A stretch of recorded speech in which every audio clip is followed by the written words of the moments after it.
We're going to focus on two different lessons for this section, 1.3, which is comparing and ordering numbers, and 1.4, which is rounding numbers.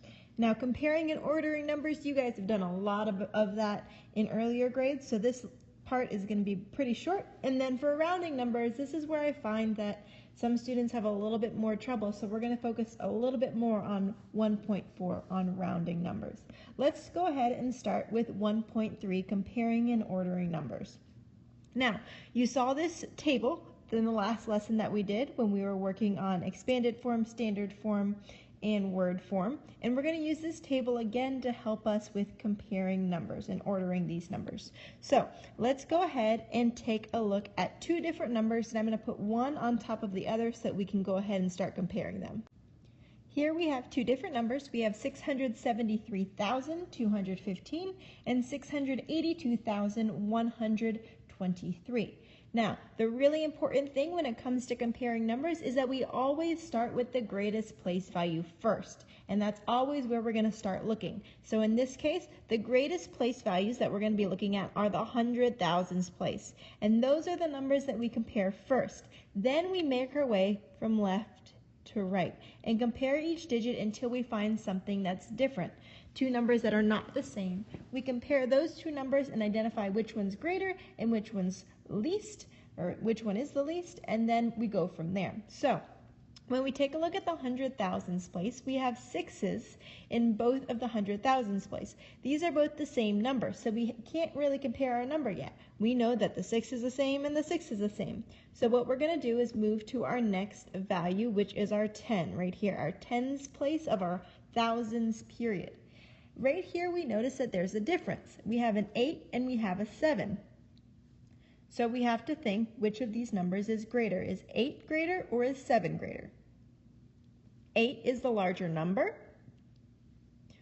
This means that this whole number, 682,123, is greater than 673,215.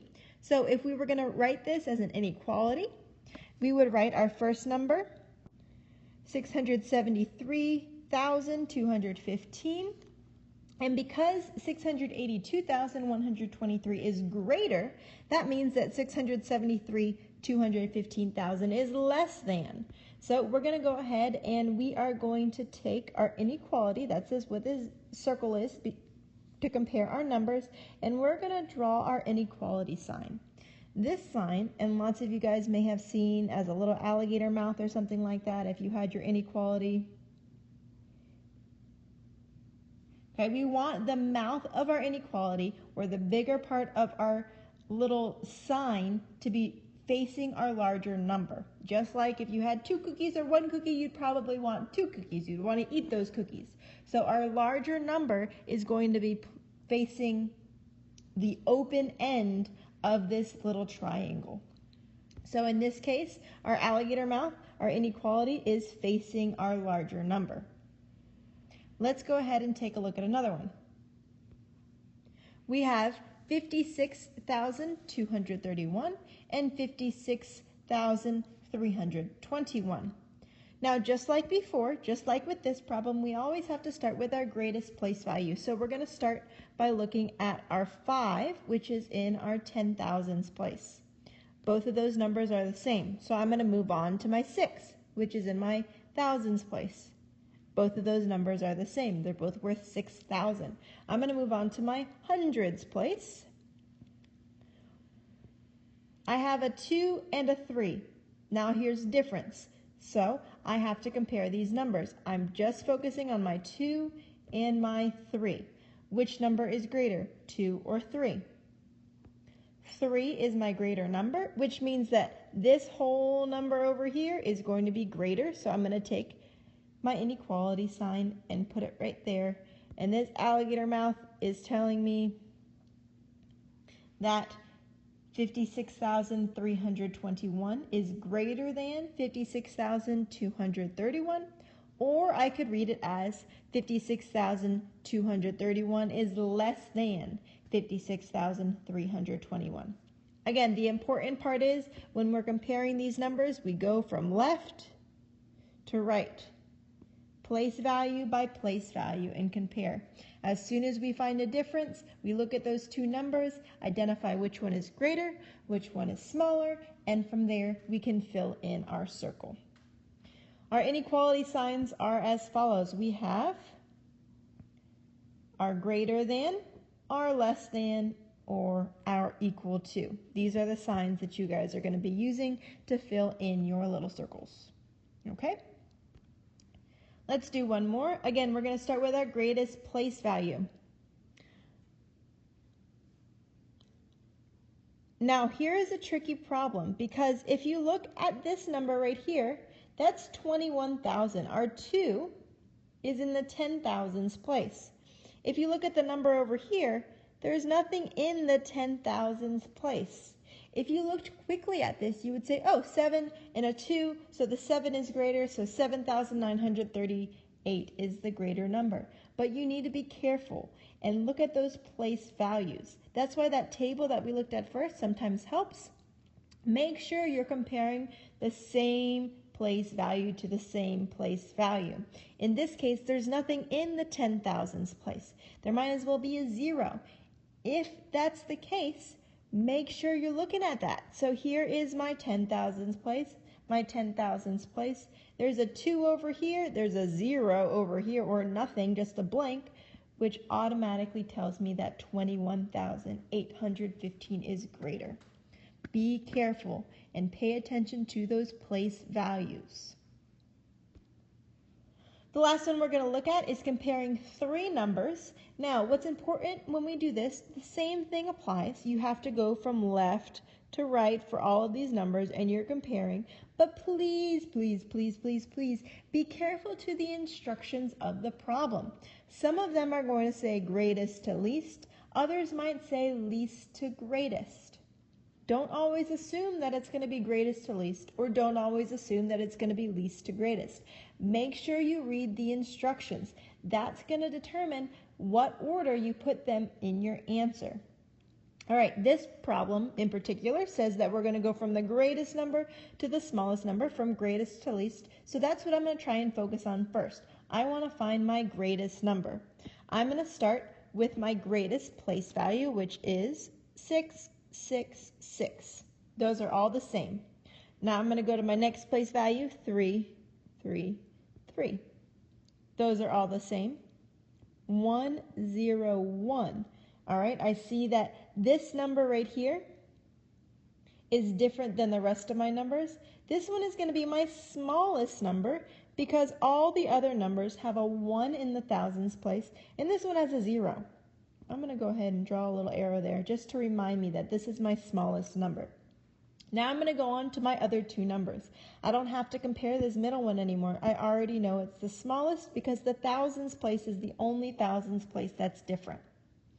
So in my next numbers, I have a 5 in my hundreds place and a 9 in my hundreds place.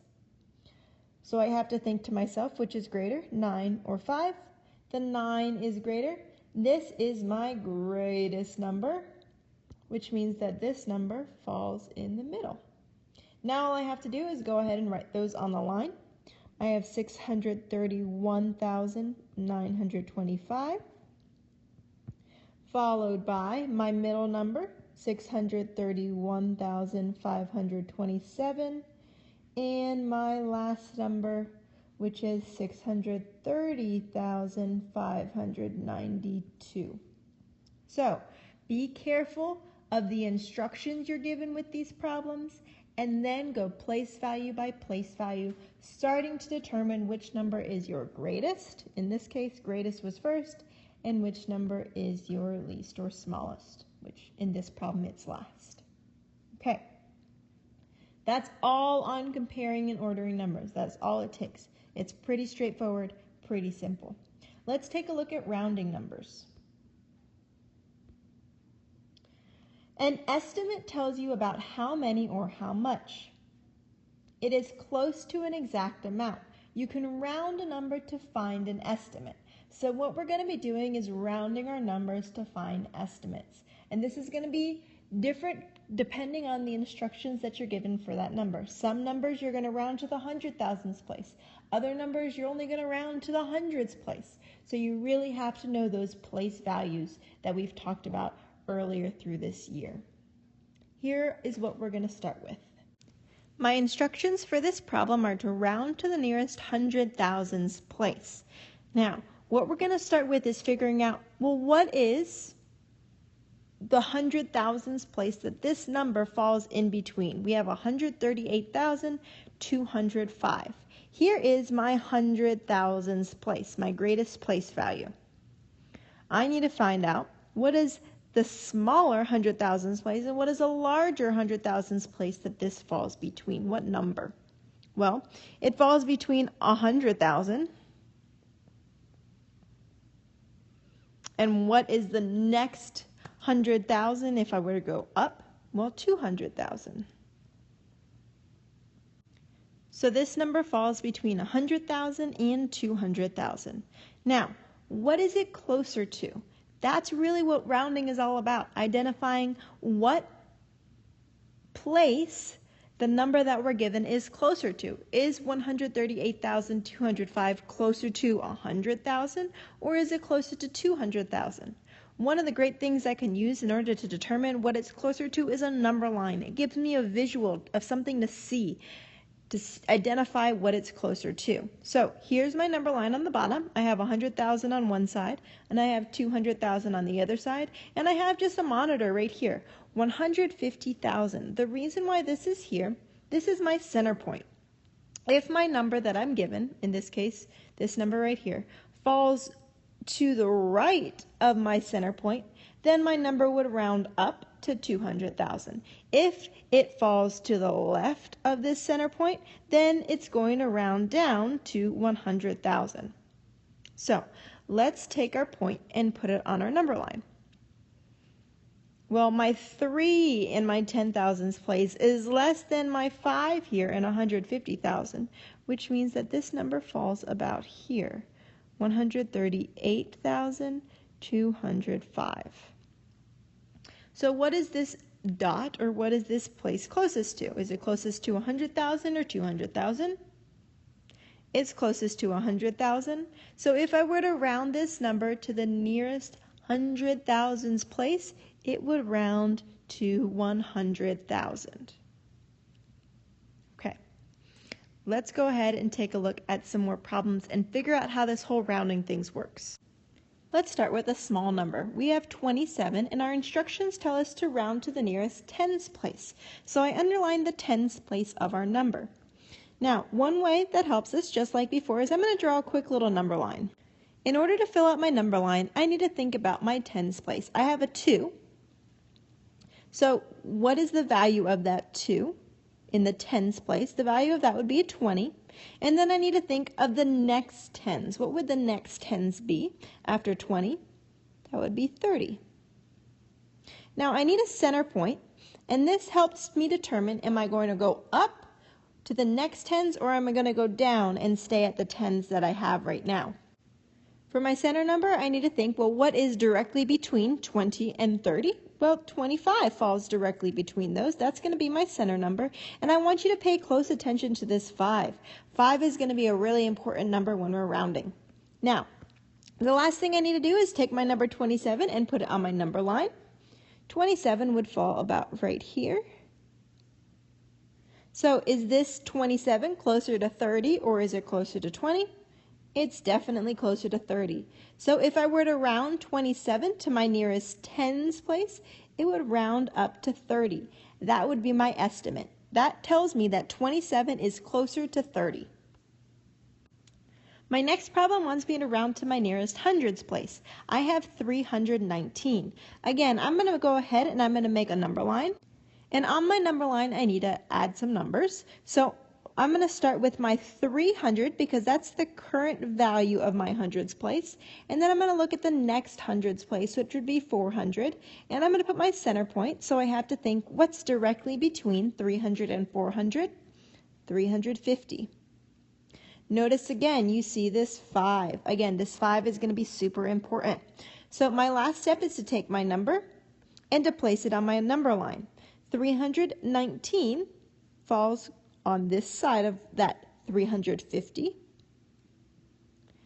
319 is much closer to 300 than it is to 400. Now, I want you to notice a few things. That 5 for this middle point was super important. And we also changed the numbers after what I rounded to zeros. Those are two really important steps when we're rounding numbers. Here's a little bit of a rhyme that can help us when we're rounding our numbers, so we don't always have to use a number line. Number lines are super helpful, but not always necessary. Find your number, look next door. 5 or more, add 1 more. 4 or less, just ignore. Now, when we're looking at our number 27, notice that we added 1 more to our tens place because its neighbor of a 7 was 5 or greater. With our number 319, we just ignored its neighbor because its neighbor was a 1. And its neighbor was 4 or less. So we just ignored it and we kept our 3 just like it was. So if its neighbor, the number next to the place value that we're rounding to, so in this case it's our 7, if that number is 5 or greater, we're going to go ahead and we're going to add 1 more to our tens place or whatever place value we're rounding to. If its neighbor is 4 or less, we're just going to ignore it and our value is going to stay the same. Let's take a look at a number, and we're going to go ahead and we're going to round this number to lots of different place values so that we can see what happens. And this is a pretty big number. We have 572,504. And I wrote it a few times and underlined different place values so we can round to different parts of this number. We have to keep this in mind. Find your number, and then we're going to look to its neighbor. We're going to find the number that we're rounding to.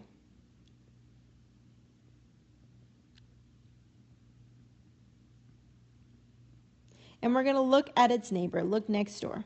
If it's 5 or more, we're going to go up. We're going to round up by adding 1 more. If it's 4 or less, we're just going to ignore it and it's going to stay the same. So let's take a look at this first number. We want to round this number to the hundred thousands place. This is our first one. So what we're going to do is we find our number that we're rounding to, which is our 5, and we need to look next door. 5 or more, we add 1 more to our neighbor. So because this 7 right here is 5 or more, that's going to force us to add 1 to our 5, which is going to have our number round up to 600,000. If we were to write a number line, we would be comparing between 500,000 and 600,000. And we want to know, is 572,504 closer to 500,000 or 600,000? It's closer to 600,000, so that's why we rounded up. This one we rounded up. All because its neighbor was 5 or greater. All right, our next one. We have to look at its neighbor. So find a number that we're rounding to. Look at its neighbor. It's a 2. 5 or more, add 1 more. Is the 2 5 or greater? No, it is not. 4 or less, just ignore. So that's what we're going to do. We're going to ignore it. And we're going to ignore this and this and this. And so what's going to happen is our 5 is going to stay the same. This one right here. Our 7 is going to stay the same, and everything else is going to turn to zeros.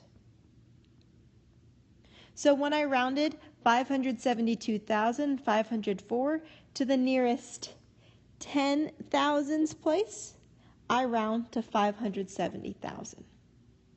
Okay. Our next one. So this one just stayed the same. Our next one, we're rounding to the nearest thousands place. That's our underlined digit, so we found our number. Then we look next door. 5 or greater, add 1 more. So that's what I'm going to do. I'm going to add 1 more. So when I write it as my answer, my 5 and my 7, these two don't change. My hundreds place is forcing my thousands place to add one more. Everything else turns to zeros. Okay? And here's my last one. I'm rounding this one to my hundreds place. So we find our number. We look next door. 5 or greater, add one more. Is 0 5 or greater? No, it's not. 4 or less, just ignore. So I'm going to ignore. What this one comes out to is 572,500. All these digits stay the same. My 5 stays the same. My other numbers turn to zeros. So you can see it's really important to pay attention to the neighbor. And then we can say the rhyme in our head. Find our number, which is the number that we're rounding to. Then we look at its neighbor. If the neighbor is 5 or greater, we add one more to our underlined digit. If its neighbor is 4 or less, we just ignore the neighbor and everything turns to zeros. Let's take a look at a few more problems just like this. We're going to start with 723,698, and for this number we're rounding to the hundred thousands place. So I find my number, that's the number I'm rounding to, hundred thousands place. Then I look at its neighbor. 5 or greater, add one more. Is 2 5 or greater? No. 4 or less, just ignore. Ignore. I'm going to take this number, and when I round to my hundred thousands place, I round to 700,000. That means that this number is closer to 700,000 than it is to 800,000. Next problem. Find my number. That's my underlined digit. That's my 10,000s place. Look next door. That's a 2. 5 or greater, add one more. Is 2 5 or greater? No, it's not. 4 or less, just ignore. Ignore. My 8 stays the same. My 7 stays the same because I'm ignoring, and everything else turns to zeros. That means that 872,936 is closer to 870,000 than it is to 880,000 because I'm rounding to my 10,000s place. My next problem, find my number. I'm rounding this one to my thousands place. Look next door. 5 or greater, add one more. Is 8 5 or greater? Yes, it is. So I'm going to add one more. My 9 is going to stay the same, and my 2 is going to stay the same. But I need to add one more to my underlined digit, my thousands place, which is what I was rounding to. That's going to change it to a 6. Everything after that number is going to turn to zeros. This means that 925,841 is closer to 926,000 than it is to 925,000. Okay, you have a few to complete for me. And that will do it for this lesson. We had comparing and ordering numbers where we had to look at our numbers from our greatest place value to our smallest place value. So we always start at the left of our number and go right. And then when we're rounding numbers, it's super important we remember our riddle. Find your number, what's your number you're rounding to. Look next door. 5 or more, add one more. 4 or less, just ignore. If you say that rhyme in your head, you won't get rounding wrong.